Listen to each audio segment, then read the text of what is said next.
Terima kasih Anda masih bersama kami di Kompas Petang, saya Cynthia Rompas. Saudara, pesawat Lion Air rute Surabaya Jeddah Arab Saudi berputar-putar di langit kota Binjai, Sumatera Utara Senin lalu.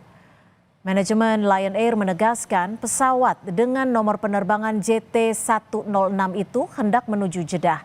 Namun dalam perjalanan pesawat mengalihkan pendaratan ke Bandara Kuala Namu, Sumatera Utara karena ada penutupan wilayah udara di Sri Lanka. Alasan pesawat berputar-putar sebelum mendarat adalah untuk mengurangi berat pesawat melalui pemakaian bahan bakar.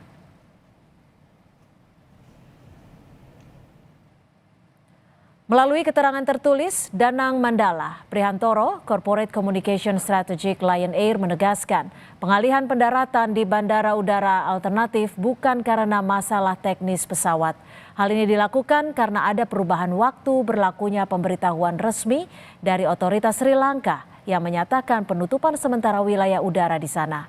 Sebelum mendarat, pesawat terbang berkeliling di udara selama beberapa waktu dengan tujuan mengurangi berat pesawat melalui pemakaian bahan bakar.